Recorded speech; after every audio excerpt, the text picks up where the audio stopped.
Hi guys, Arthur here from Homeowner DIY. In this video, I'm going to be installing an aftermarket bidet. So this is going to attach to a toilet. It's all plastic. It's not porcelain or ceramic or anything of that nature that you'll see in Europe. Now, in my opinion, this is a very simple install. It comes with all the parts that you need. So all you need is really power if you don't have power that is already at the toilet. So what we'll do now is material and tools. Alright, this is the materials list for this job. So the box on the left has the power cord, wand, any fittings, or anything else that comes with this unit. The right is the unit itself. It's the seat with all the electronics. And then a box of latex gloves because this is a bathroom and we want to stay safe. Guys, this is the material list for this job. So what we'll do now is the tools list. Alright, this is the tools list for this job. So I'm going to use channel locks. If you don't have channel locks, you can use a crescent wrench instead. Container for any spillage of water. Phillips screwdriver, work light, and then an extension cord. Guys, this is all we need for tools on this job. So let's install this bidet. So I'm going to start with removing the left and right covers to get to the water line, and then also I need to remove the toilet seat. In case you guys are wondering, this toilet is a one-piece Toto that I installed. The screws holding on the toilet seat is two Phillips screws. Just loosen them off. You can use a cordless drill if you want, but loosen them off and then remove the seat. Here's a plastic plate and the parts. So this plastic plate is what the unit is actually going to hook onto. So the plate is at the top. There is two bolts, couple plastic inserts, metal rails, and then two plastic wing nuts. And on the bottom of this plate is the white strips, and that is, I guess, a shock absorber. To install the plate, we'll start with these clips. They will go into the holes where the toilet seat bolts went. So put them both in, and then the plate is going to go on next. Once the plate is in position, take the metal bars, and then they will go on after that. The bolts will go into the plastic clips that are in the holes. And then the wing nut is going to go on the bottom side. Now with these bolts, you need to start turning them in, otherwise they're not going to stick out far enough to get the wing nut on. Now keep one other thing in mind as well, because this is all plastic. It is better to go slow and steady than use a cordless drill, go too fast, and possibly break the plastic. After tightening down the plate, give it a quick shake to make sure that it is nice and solid. If it's a little bit loose, then just tighten it down a little bit more as I'm doing here. This is what the three pieces look like all put together: the plastic wing nut, the clip, and then the bolt. You can tighten the wing nut from the bottom as you tighten the bolt as well. It's up to you, just don't overthink this. Here's the unit here, and this is where the wand is going to connect to. So the wand is here. Guys, remember that this is all plastic. Put the washer on the inside and just tighten it up by hand. I think that this is so fragile you don't need to put a wrench on it. Besides that, it's all circular, so there's nothing really to grab onto.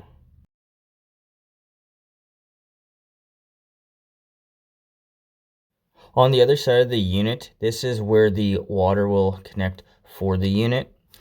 So for this side here, there is a hose that comes with the unit itself.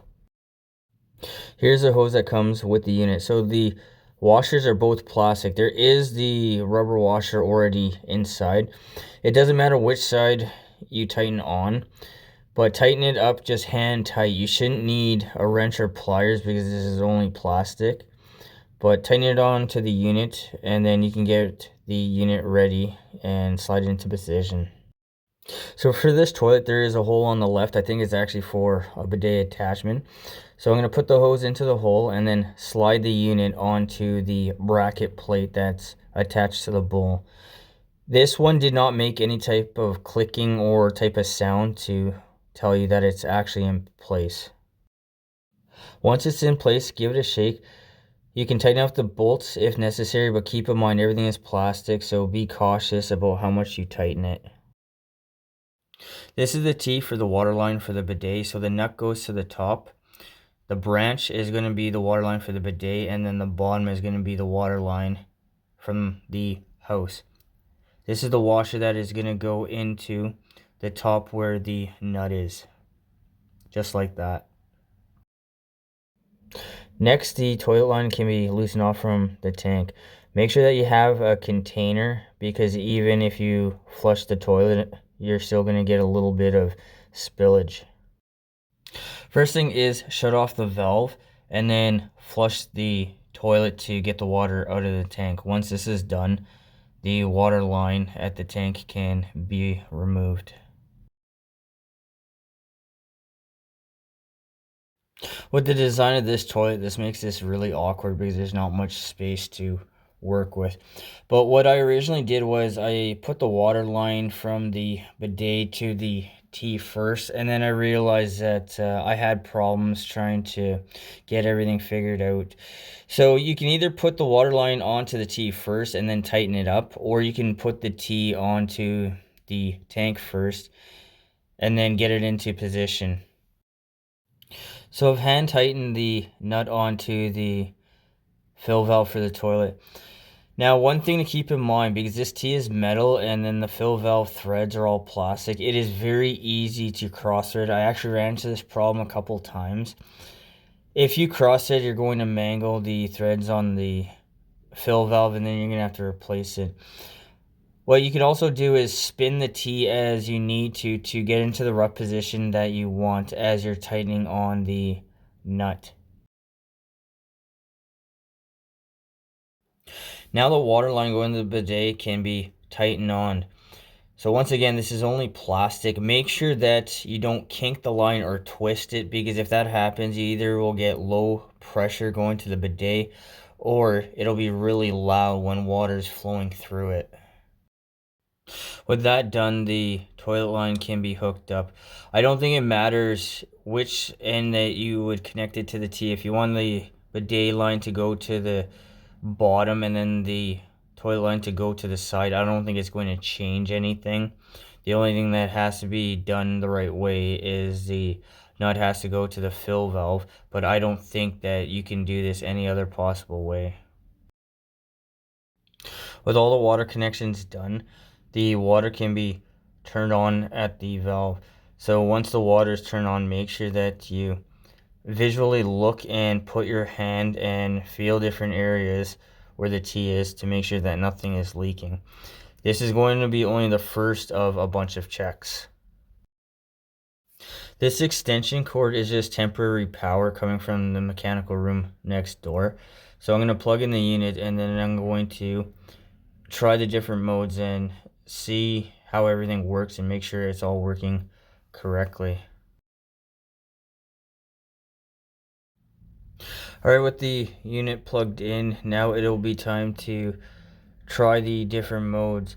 So to use the sprayer, you have to hit a button on the left side. The panel on the left will have all the modes. Guys, I'm not familiar with this, so it's just a quick test. But here is the sprayer. Make sure that it works. Make sure that it's not leaking from the hose connection.